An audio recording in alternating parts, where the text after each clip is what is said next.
32,000 years ago, someone went deep into a cave.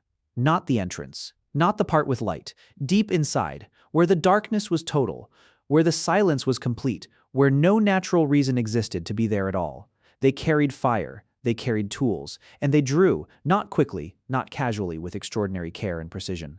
Animals that moved, animals that breathed, animals drawn with such accuracy that modern zoologists can identify the species, the season, sometimes even the age.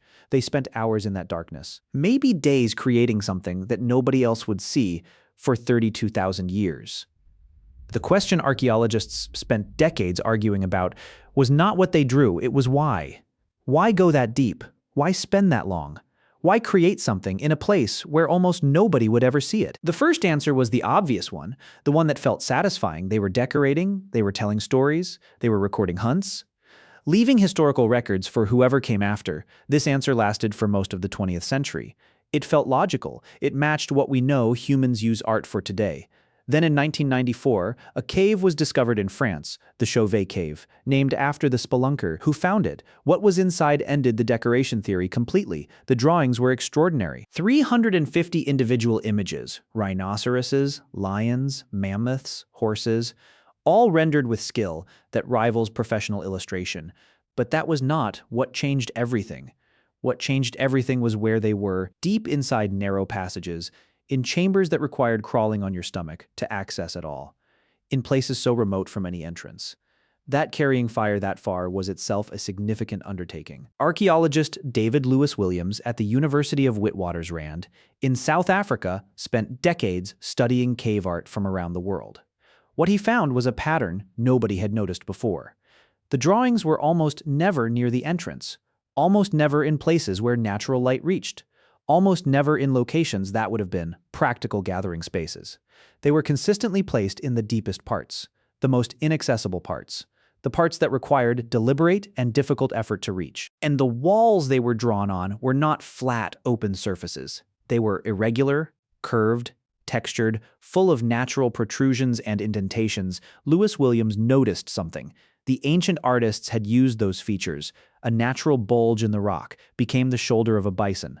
A crack in the stone became the leg of a horse. The wall was not a canvas, it was part of the drawing itself. To understand why ancient humans believed this, you have to understand what happened to their brains in total darkness. In 2015, researcher Shahar Arzy at Hebrew University of Jerusalem studied the neurological effects of prolonged darkness and isolation. What he found was precisely documented.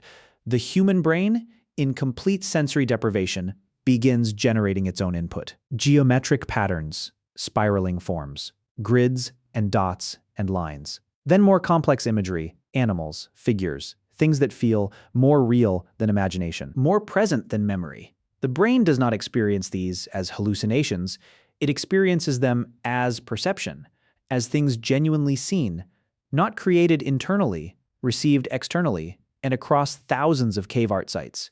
Across tens of thousands of years, these exact forms appear. The grids, the dots, the spiraling patterns drawn by people who had been deep in darkness long enough for their brains to start seeing without light. The neurologist Oliver Sacks documented this phenomenon in his research on visual perception. The brain does not passively receive it, actively constructs in normal conditions.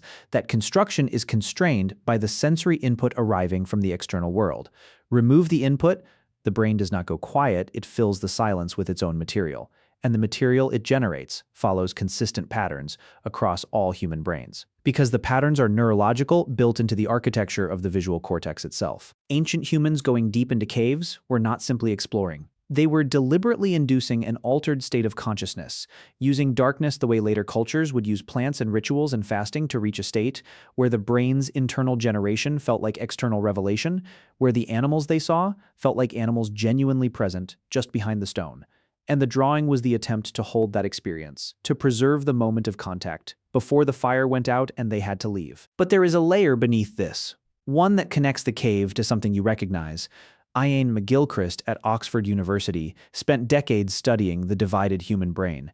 His work, published in 2009, documented something fundamental about how human consciousness works. The right hemisphere of the brain processes the world as connected, as whole, as something you are part of, rather than separate from.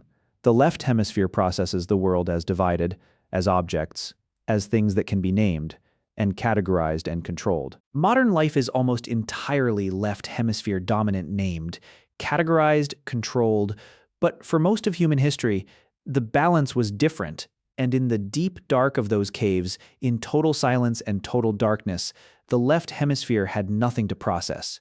No objects, no categories, nothing to name or control. And what remained was the right hemisphere's experience of being part of something vast, something connected, something that did not have a name yet. This is why the location mattered.